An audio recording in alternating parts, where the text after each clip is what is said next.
Good afternoon, everyone. Thank you for joining us for our first disaster lunch and learn. And we're going to get right to it because we have a lot of materials to cover. I'm going to do a short introduction of our guest presenter, and then I will let him take over. Eric Nankermis is FEMA's Region 4 lead for the Voluntary Agency Liaison and Mass Care Team. In his role, he oversees the work of a team of 5 who support the 8 states and 6 tribes in Region 4. Eric has been with FEMA for 5 years or 6 hurricane seasons, during which more than 15 months were spent in Florida supporting response and recovery efforts for Hurricane Irma, Michael, Dorian, Sally, as well as the Surfside building collapse. Prior to his service at FEMA, Eric led disaster preparedness programming at Points of Light and the CDC Foundation. He and his family lives in Atlanta, and most of them enjoy camping. He will not reveal which child does not enjoy camping. So thank you everyone for joining us, and now I'll hand it over to Eric. All right, good afternoon, everyone. Eric Nankervis here. It's a pleasure to join everyone. And Katiana, if I could just get a thumbs up if you can hear me. I just want to make certain that I'm coming across clear. Perfect, thank you. So I am out of the FEMA Region 4 office in Atlanta, but as has been mentioned, I have spent a lot of my FEMA career in the state of Florida. It has been in the past one of my primary states of focus, and now in my new role as the lead for this team, I liaise with all of the different states in Region 4, of which there are 8. But again, the work being done and has been done in Florida is near and dear to my heart since I spent so much time there. So gonna just a little bit of background about FEMA and who we are and what we do. FEMA has 4 core values that we do all of our work through the lens of compassion, fairness, integrity, and respect. These are important to us as we do our day-to-day work, either within the regional office or even more important, when out in the field supporting the disaster survivors, those impacted by some sort of storm, some sort of tragic event. We want to make certain that the work that we do is compassionate, that we apply fairness in the work that we do, that we show respect to everyone that we are working with, and that we have a level of integrity where people do believe, even though we are with the federal government and we are one of those 4-letter words that start with the letter F, and yes, that would be FEMA, you know, that people can trust us and believe that the work that we're doing is important to them as it is to us. As with any new administration and any new leadership within FEMA, we've come up with a new strategic plan for the 2022 through 2026. And we're looking to build the FEMA our nation needs and deserves. What we're going to be talking about today as I talk about the disaster response and recovery process, and specifically the individual assistance program within the FEMA programs. We're going to take a look at Goal 1, instill equity as a foundation of emergency management, specifically 1.2. And I'll discuss a little bit of some of the barriers that we are working to remove in our programming to be able to do work on a people-first approach. You know, if you take a look in the news over the last several years, there are many articles on FEMA and equity. And we want to make certain that the programs that we have are as equitable as we can legally make them through the laws that we are governed by. So we will take a look a little bit at 1.2. Goal 2, lead hope of community and climate resilience. We're not going to talk about that as much It's not my area of expertise, if you will, but I just want to make certain that you are aware that as we take a look at our larger work within FEMA, we are taking a look at it through the lens of climate resilience. And then goal number 3, promote and sustain a ready FEMA and a prepared nation. Specifically 3.1, strengthen the emergency management workforce. We'll talk a little bit about that at the end of the presentation as well. So I cannot see the chat. Let's see, could you share the slides full screen? Let me see about that right now to make certain that I can get that. No. One moment as I try to figure out. No, that's not it. I may not be able to do the full screen, and I apologize in advance for that. If someone Eric, Melina, if you're here, can you help? Yeah, let's see. Eric, do you want me to share the PowerPoint and then you just let me know next slide when you're ready? If that works for you. Okay. So would you like me to stop the share then? And then yes, and then I'll start. Yeah. Got it. Okay. Thank you.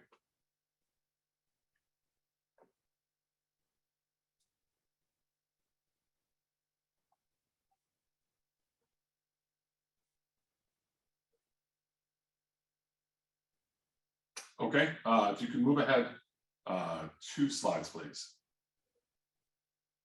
Okay, so as I was mentioning, we will talk some about the strengthening the emergency management workforce at the end and what that means to us, FEMA, and what it may mean to you as representatives of legal aid.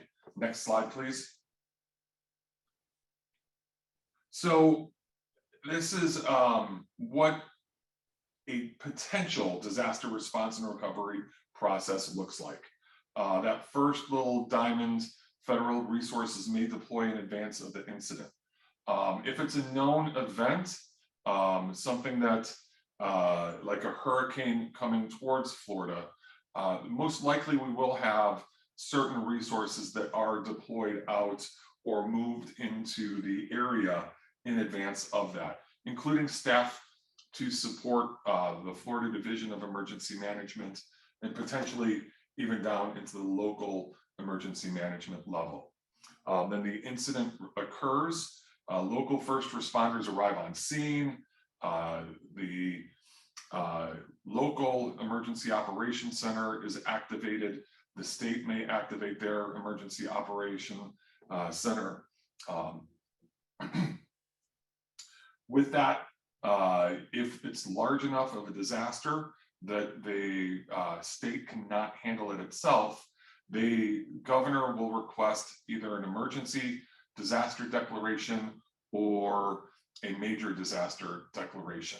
That comes through the regional office here in FEMA Region 4 in Atlanta.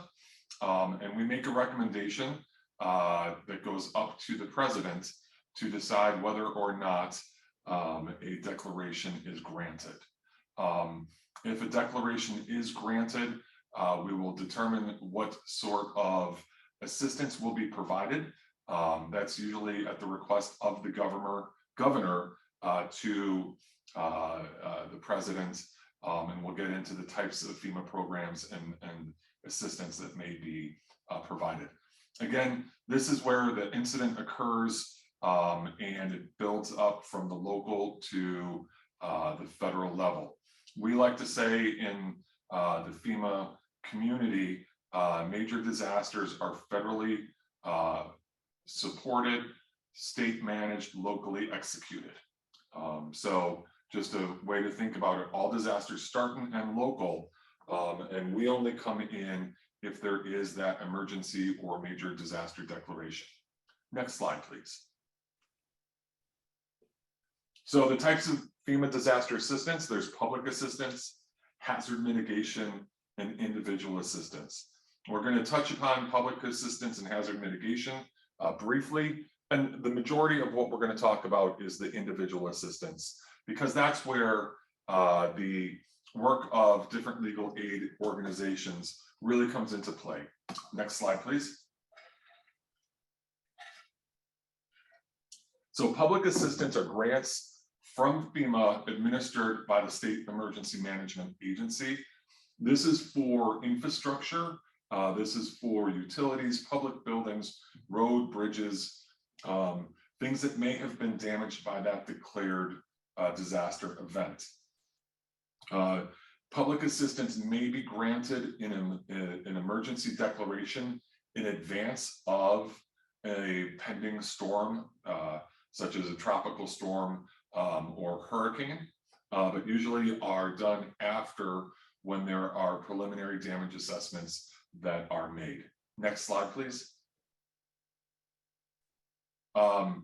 So some certain private nonprofits may be able to receive financial assistance through public assistance grants if they are providing a critical service that is something that is within the community and it's deemed essential for the work that's being done.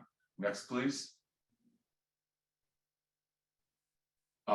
We do not provide PA funding to private nonprofits for costs associated with emergency services unless those are requested by and through a agreement with the legal responsible government entity. So if someone, some organization is doing sheltering at the request of the local county government, they may be eligible for reimbursement through public assistance. But say if a church does their own sheltering and feeding program and it was not requested at the through the local government, that may not be an eligible form of public assistance. Next, please. The Hazard Mitigation Grant Program, when a disaster happens, even if it's only 1 or 2 counties that may be impacted, usually the governor will always request hazard mitigation statewide.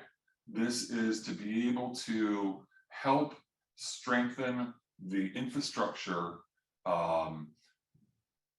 for future events. So retrofitting existing buildings, the purchasing of hazard-prone property to get people and structures out of harm's way, retrofitting infrastructure and utilities. Next, please. Developing hazard mitigation plans, water plans, things that can be done to prevent loss in the future. So we're trying to mitigate the loss down the road through being able to provide these grants after a disaster, not just for the impacted community. Next, please. So we're going to have a quick quiz, and I don't know how this is going to work because I think you're all muted. So perhaps put it in the chat. Next slide, please. When a disaster strikes, who are the first to respond? And I'm able to see the chat, so feel free to put your answer in the chat, please. When a disaster strikes, who are the first to respond? Don't be shy, there's 62 of us on this call. Local government, good, as I mentioned. Disasters start and end locally. Emergency services, good. Local first responders, fire, police department, fire, first responders, good. Who else? Let's say that there was a no notice event. A tornado came through a county and lots of trees are down. Who may the first responders be? Above and beyond. Residents, there we go, yes, good. Neighbors, who's gonna check on Mrs. Johnson across the street? I'm gonna make certain that I'm okay, my family's okay, and then I'm gonna check on my neighbors. So sometimes we don't realize that the first responders, even before the police, the fire, emergency services, those closest, I like the way that you put that, those closest are going to be the ones that respond. The roads may be closed. And then yes, I'm seeing other good thoughts here. The local church, the church is going to check on those within their community. So they're going to make certain everyone's taken care of. It may take several hours to several days to clear the roads for first responders to come in. So when we say disasters start and end locally, we're not just talking the local government, the local police, the local fire emergency services, but we're talking down to the individual level of, and again, I like that, those closest.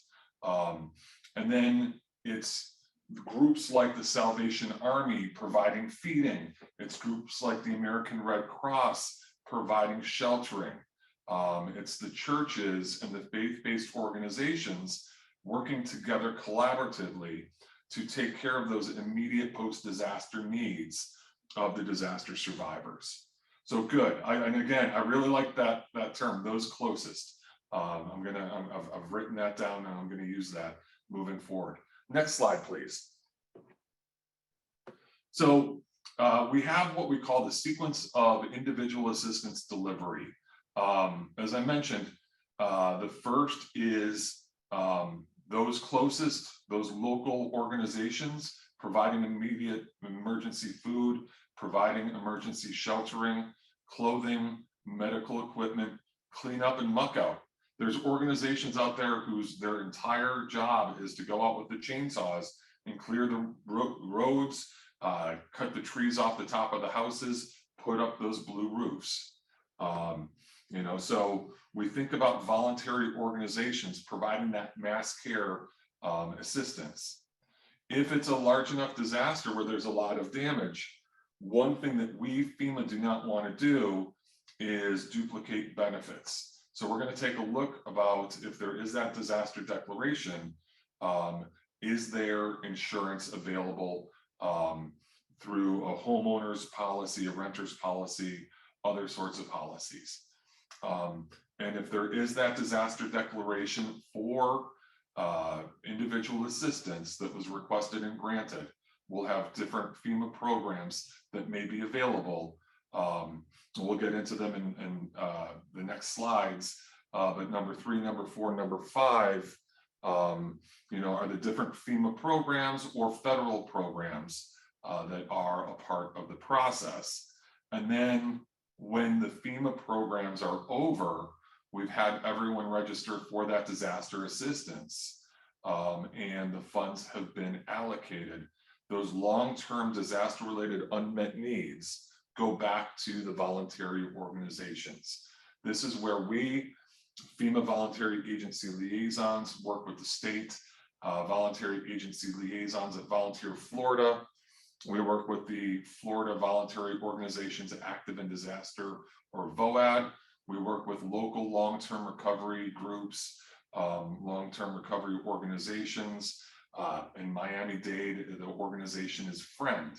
And we work with groups like that, which are coalitions that identify how to take care of those long-term disaster-related unmet needs. We'll get into those in future slides. Next slide, please. So the individual assistance for mass care. Mass care is not just sheltering and feeding, but it's also distribution of emergency supplies, getting cots, blankets out there if people need them, water, tarps, medicine, food, food boxes.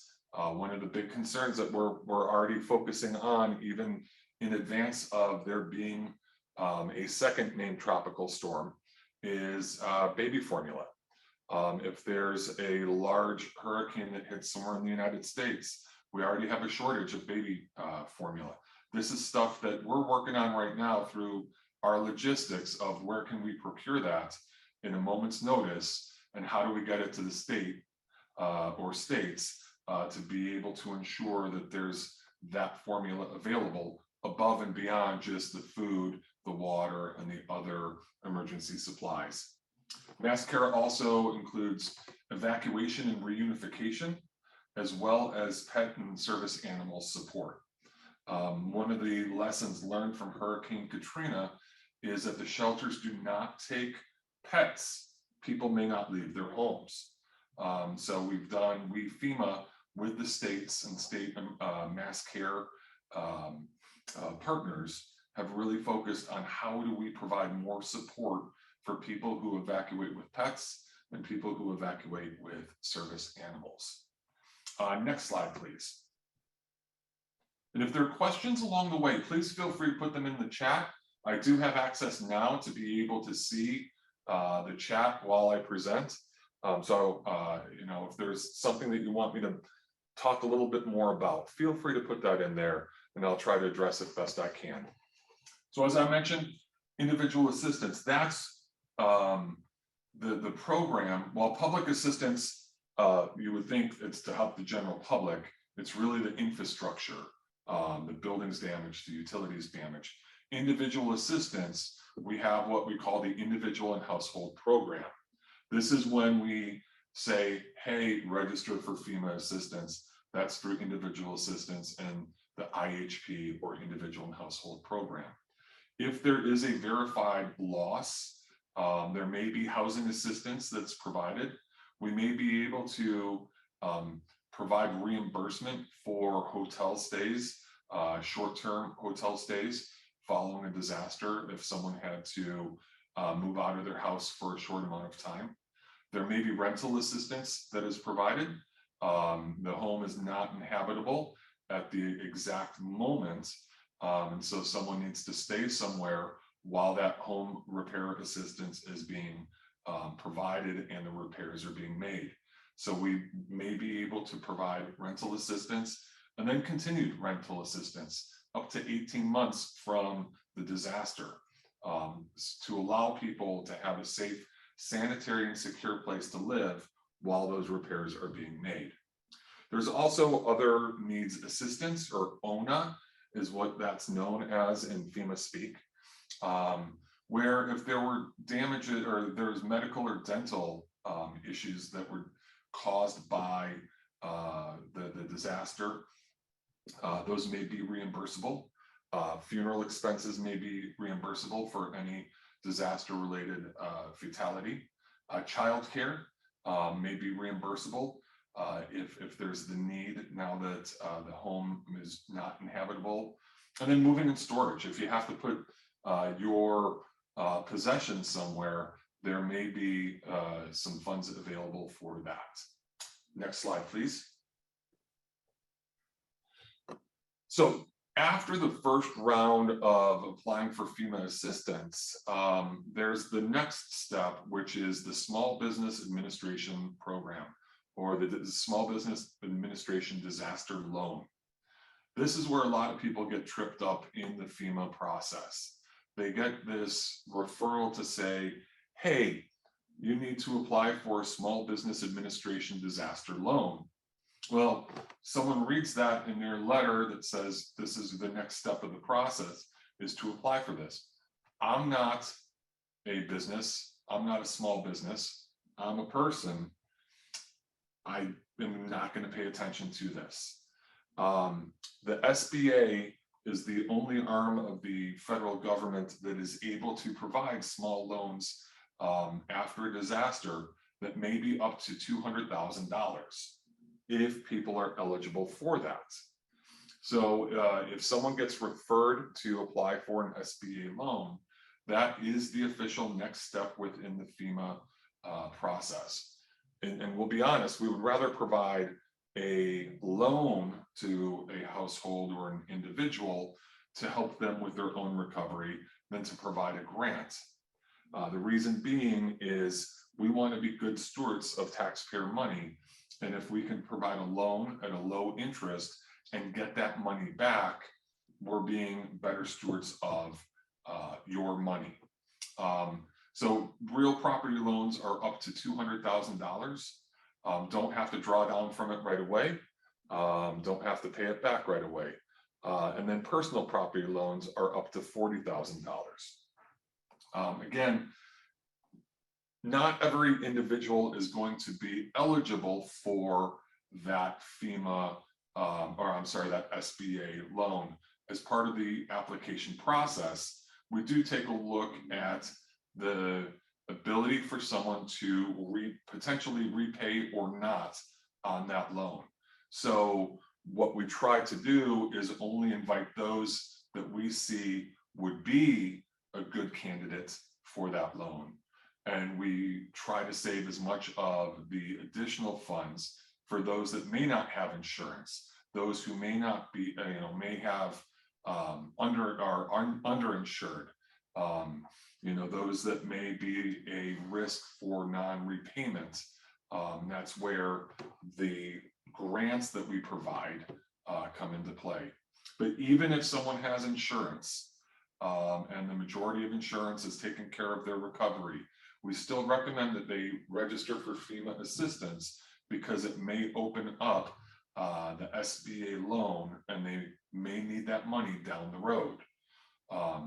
They may not have to use it at all, but it's something that if recommended by FEMA to apply for the loan, they need to apply for the loan. Next slide, please. So we now have other needs assistance, which is SBA dependent.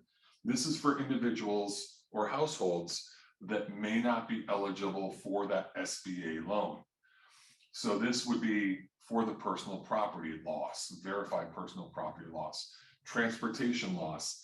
Each state says, here's how much we say a reimbursement for a vehicle would be, somewhere between $7,000 and $10,000. So if your car is ruined in a storm, you may be, and you don't have insurance for it, you are not eligible for an SBA loan, there may be some funds available for transportation and then for group flood insurance as well. Next slide, please. So in addition, and again, we're going to get into some of the other programs now that are relevant to the work that legal aid organizations do, especially when we take a look at long-term recovery. So if there's questions again along the way, please put them in the chat so I can be sure to address them. There are other programs that the governor can request and can be applied for following a declared disaster. One of the most well-known ones is a disaster case management program, which is a limited time partnership between disaster case managers and disaster survivors to develop and carry out individual disaster recovery plans. So this is a way that we hope those impacted by disaster can find the resources to help them for a more full recovery. FEMA grants through the individual and household program only provide up to about $39,000, even if it's a complete loss of a home. So the funding that we are legally able to provide through the grants program for IHP, individual and household program, is maximum of around, and I'm going to qualify that I don't have the exact number because it changes every year, but it's around 39,000. So there's a lot of other needs that may be needed to be met, and that's where the disaster case management program comes into play. Next slide, please.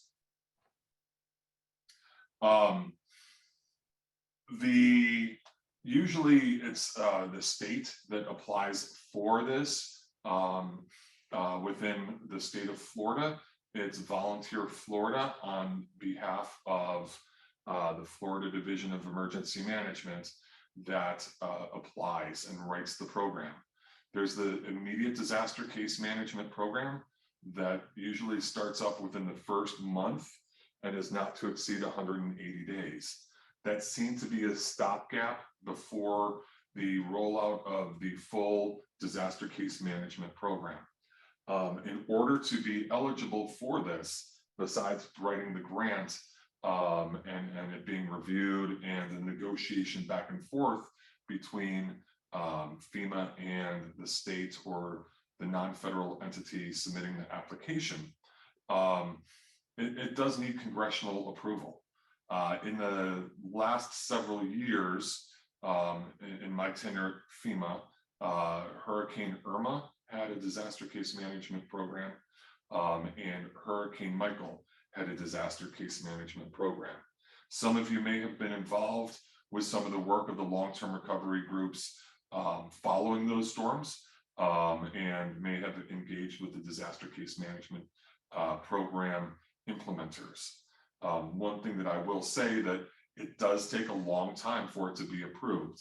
It was almost a full 12 months after Hurricane Irma for the disaster case management program to start up, and it was more than 16 months for Hurricane Michael for the program to start up.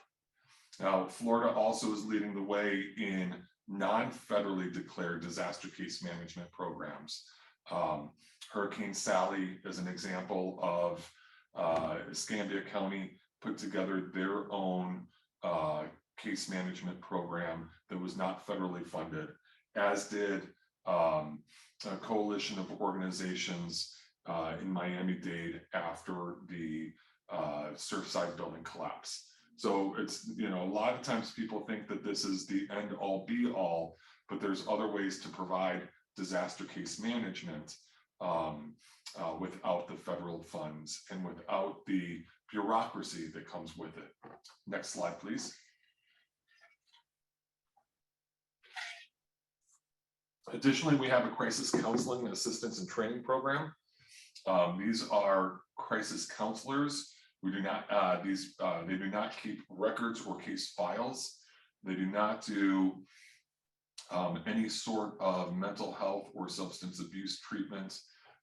It's more supportive and educational in nature, but it's a way to help get people who may be going through a hard time after a disaster, some immediate supportive crisis counseling, and then perhaps referrals to other organizations for other larger needs that cannot be provided through this. Again, this is something that needs to be applied for with an application to FEMA. Next slide, please. We also have disaster unemployment assistance. If people are lose their job due to the storm, there may be temporary benefits to support those. It's again, has to be approved and needs to be administered by the state, tribal or territorial government, usually the employment or reemployment services. And with this one, just like with the other two, there is no cost share involved with that. Next slide, please. I'm not going to go too much into this because some of you may be familiar with it as it is, but we, FEMA, do have an agreement with the Young Lawyers Division of the American Bar Association for free legal help to survivors. It's usually a telephone line that they're able to call into. And this is something that is activated following the IA declaration and will continue until the state, territorial, tribal government in partnership with FEMA determine that the hotline and services are no longer needed.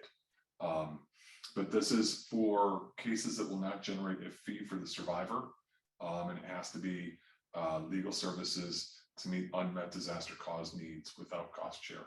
Next, please. Some of the things that the program can help with. Many of you are already aware of these sort of administrative functions, because these are things that you probably have helped others deal with after a disaster as well. So this is not an intent to supplant legal aid organizations that do a lot of these on a regular basis, but it's for the immediate short-term disaster needs of those survivors. And then the long-term recovery organizations really look toward the legal aid agencies for the longer-term needs moving forward. Next, please.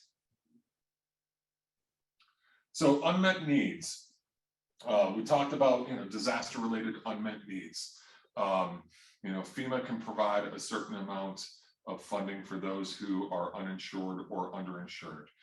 We try to make certain that we take a look at all avenues of funding to not duplicate benefits. So again, if you remember that sequence of delivery, insurance comes first before we take a look at what funding through either FEMA grants or SBA loans may be available to disaster survivors.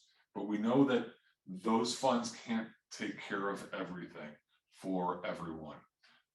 As I mentioned, disasters start and end locally, and voluntary agencies are the first and the last organizations to provide survivor support services.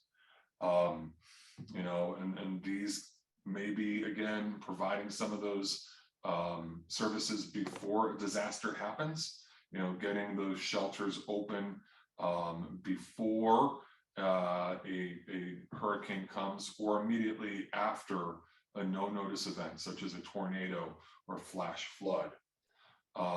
We, FEMA, work in partnership with state voluntary agency liaisons to provide technical assistance, training opportunities for voluntary agencies to create and establish long-term recovery organizations or committees to be able to build these up. Again, Florida leads the way in their network of long-term recovery organizations. There are many organizations that are still active after Matthew, after Irma. Some of them have been started decades ago and are still active, just doing different functions during blue skies when there's not the need to address disaster-caused unmet needs. Next, please. So how a long-term recovery committee is organized, just real quick, and you'll have the access to these slides, but there's some sort of governing board. Usually there's some sort of financial aspect to it, fundraising. How do I identify where monies may be coming in? There's usually local case managers tied to the long-term recovery group to be able to take a look at the needs of the individual clients. Community assessment, trying to find where are the pockets of need, where are people that may not have applied for FEMA assistance but still need help. How do we go neighborhood to neighborhood, letting people know of the resources we have available to help them rebuild after that disaster. Construction coordination and volunteer coordination. Are we bringing in volunteers to do some of the labor so we can stretch those dollars even further beyond where they are presently? And then, who is it that is going to do the rebuild work, the repair work, coordinating what the estimates are and whatnot. Like I said, we're trying to help people rebuild their homes, but a very essential part of this is trying to help people rebuild themselves after disaster as well. And so there's almost always some sort of component for crisis counseling, emotional and spiritual care to be able to be a part of that as well.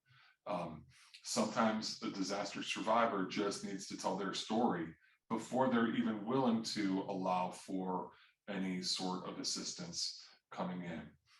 So crisis counseling, emotional and spiritual care is a very large component of the long-term recovery committee. These committees are usually really formed and focused on the local level, where they know on the local level where those resources are. When FEMA and the state go in to assist with the establishment of these, we go to the organizations that are already helping those that are most at risk, those community action agencies, the local churches, you know, who are the groups that are already providing, you know, to those that would be falling through the cracks otherwise. And we turn to them to help identify who are others that need to be at the table in terms of getting this committee together, this organization together to provide for those most in need. Next slide, please. So I had mentioned early on our FEMA strategic plan goal number 1, instill equity as a foundation of emergency management, and specifically 1.2, remove barriers to FEMA programs through a people-first approach. We have in FEMA a document that you can find online, the Individual Assistance Policy and Program Guide, or IAPPG.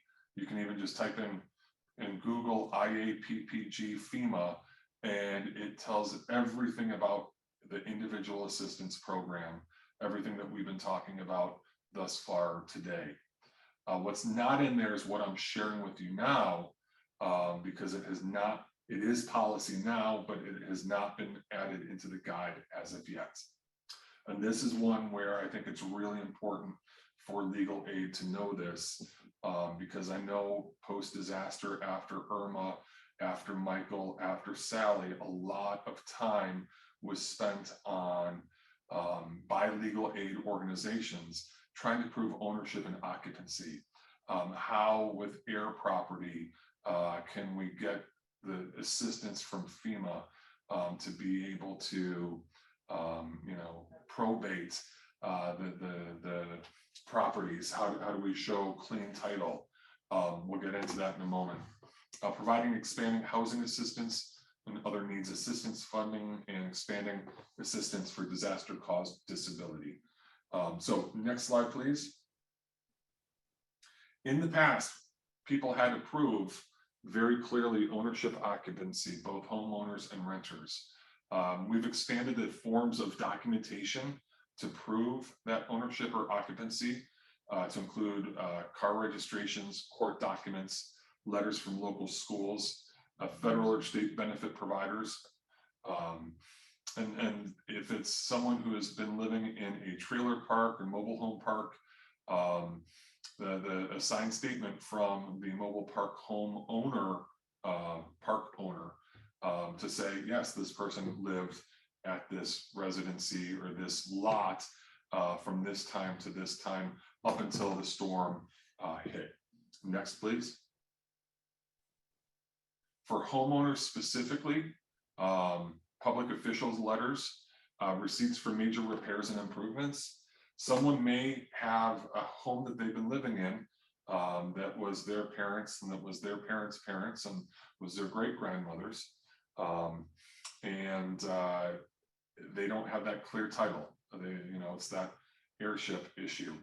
But if there's receipt for air conditioning, receipt for a water heater, that shows that there may be occupancy, there may be ownership for that.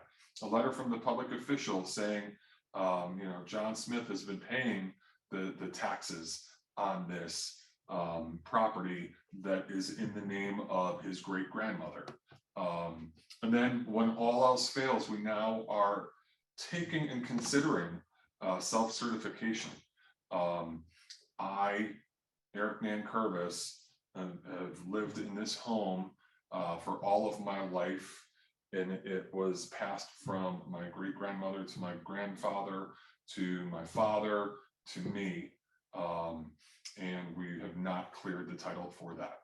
Like, it may not 100% work, but we're trying. We're trying to make it work. We're trying to see if we're able to, you know, make it more accessible for those who may be in that air property situation. Next slide, please. So in terms of expanded housing assistance and other needs assistance funding, trying to provide more assistance to renters and homeowners with real property damage that did not render the home uninhabitable. So more quickly providing that financial assistance. If it's a small hole in the roof, you can still live in there, but it needs to be taken care of quickly. There may be limited amount of assistance to take care of that more quickly so that damage does not spread and additional issues come down the road. And part of that is also, as you all are aware, living here in the South, power goes out, water comes in, mold starts to grow. So how to better identify disaster caused mold during inspections and potential future mold for mitigation in advance. Next slide, please. In the past, FEMA, we don't upgrade the home. We try to get the home into a livable, safe, sanitary, and secure situation for those impacted. So if it wasn't in the home to begin with, we did not put it in the home after the storm. But we have amended our current policy for those who have incurred disaster-related disabilities and now require ramps, grab bars, other safety measures for people who received that disability through the storm. So even if it wasn't in the home beforehand, we're now looking at how can we provide for that afterwards. Next slide, please. So if there's only 5 things out of this entire 50 minutes, 55 minutes that you take away in terms of if there's an individual assistance disaster declaration, if there's 5 things that you can remember now and share with your community, share with those that you serve through your legal aid organizations. If there is that declaration, apply for FEMA assistance. You can't get the assistance if you don't apply. Document everything. Take pictures now of your home. Something even for you if you have not done this. Take pictures now and file those away, not just on your phone, but maybe send them in an email to yourself so you can access it later. Because if you can, or if you're able to, if you say, here's the real property damage, I lost my refrigerator, I lost my TV, I lost my dining room, I lost my X, Y, and Z. If we don't know that on the front, if you don't know what you have on the front end, it's more difficult to claim on the back end. But also document everything on the back end.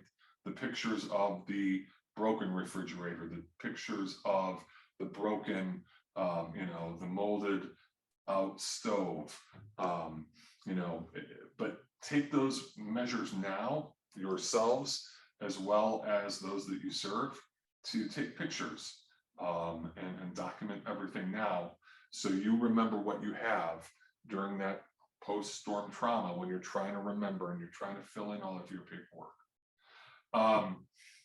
I don't know how many of you know Kathy at Legal Services in North Florida, but when she and I first met, she always talked about the denial letter, and I said, no, it's actually a determination letter.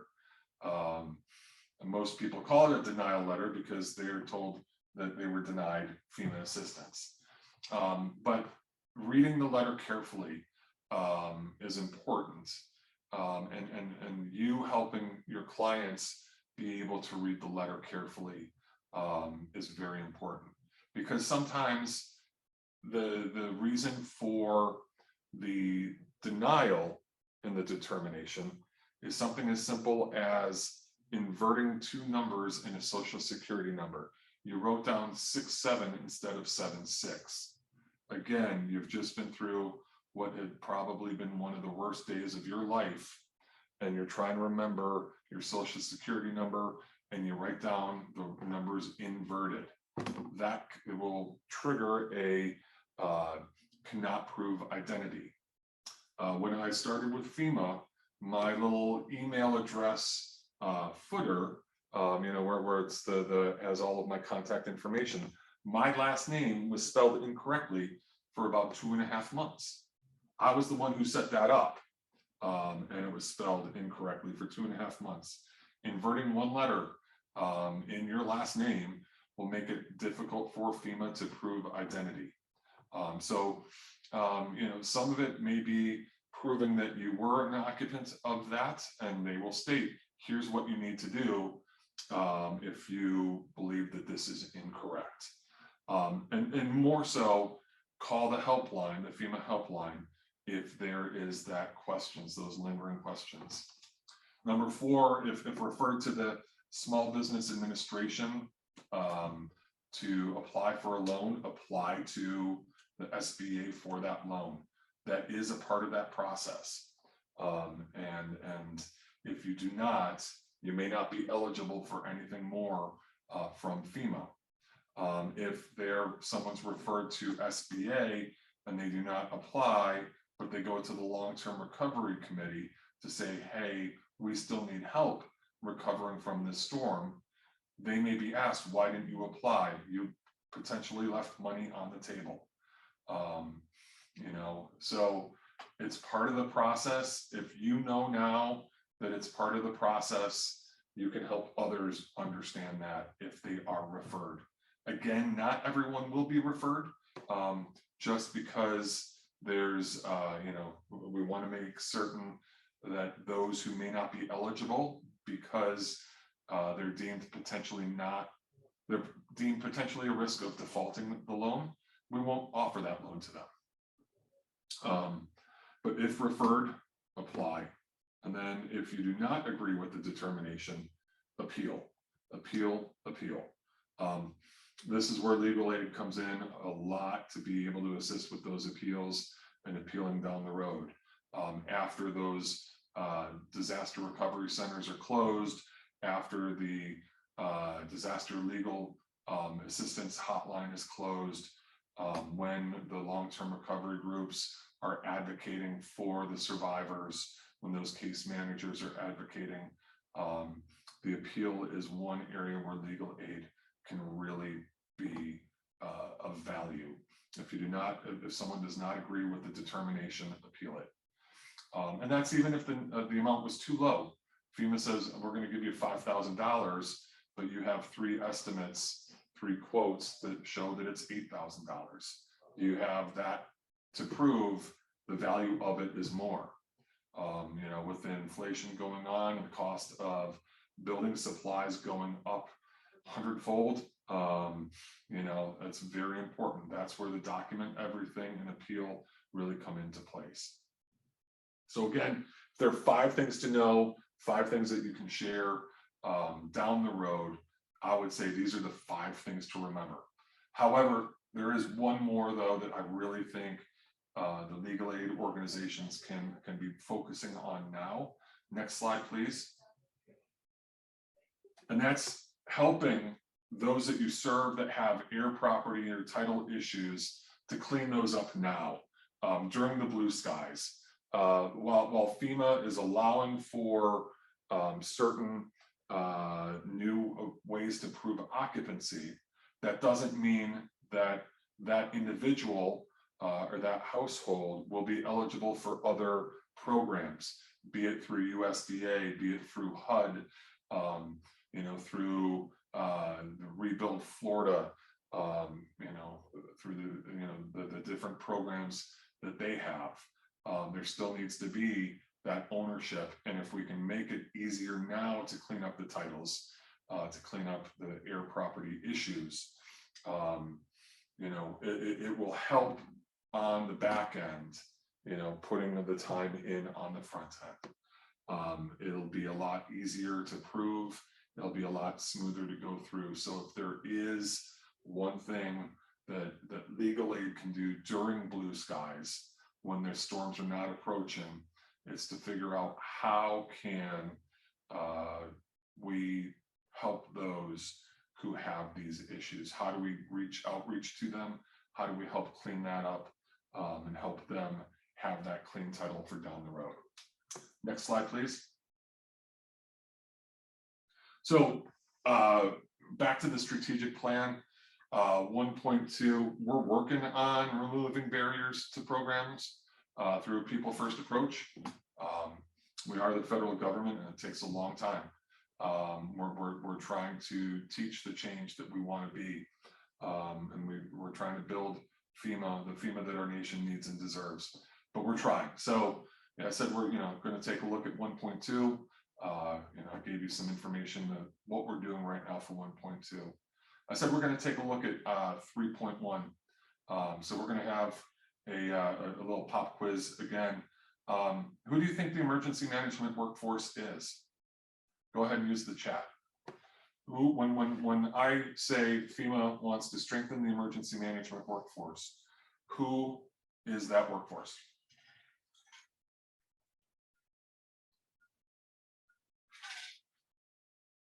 Come on, you guys are lawyers.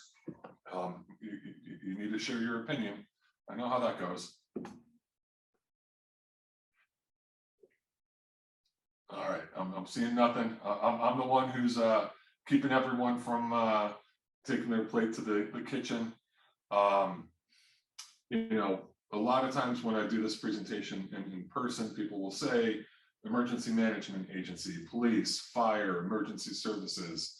Then we'll start getting into Red Cross. Then we'll get into the Salvation Army or the United Methodists. Everyone in the chain you discussed, including legal aids. Yes, yes, yes. Us, yes, yes, yes.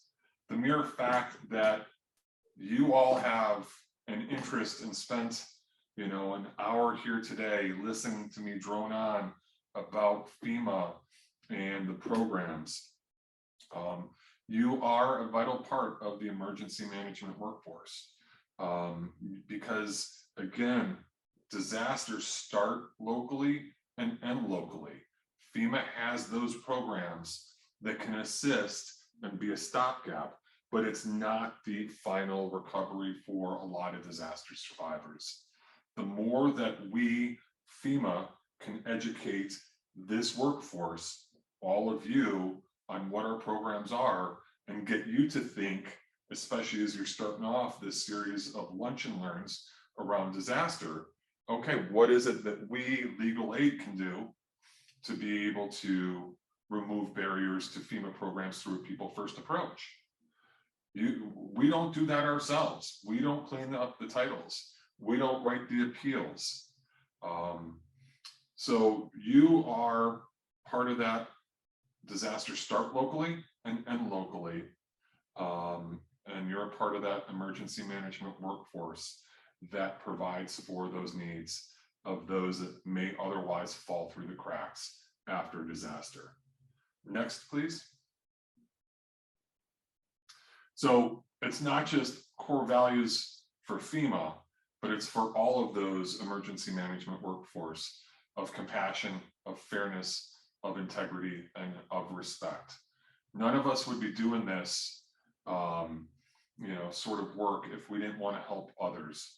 There's not a lot of money in emergency management. You can ask anyone with the Salvation Army or with, the American Red Cross or all the millions of volunteers that do the work.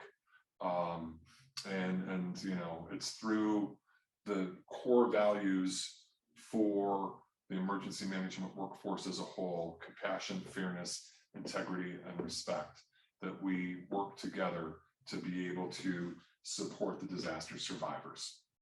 Next slide, please.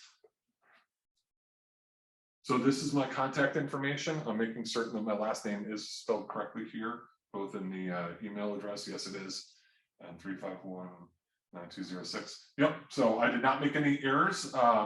If you have any questions, feel free to put them in the chat.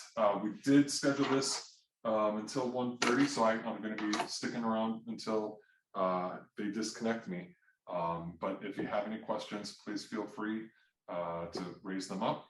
Or if there's any questions that come down the road, please feel free to reach out via email, and I'll work on answering those.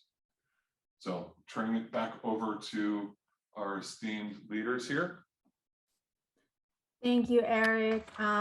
Thank you, everyone. Please send in your questions right now. If you don't have any questions, I'm looking through the chat right now. I see a thank you. If you don't have if you guys don't have any more questions, then we'll go ahead and end our training right now. I just want to thank Eric for taking time out of his busy schedule to join us this afternoon. We really appreciate it.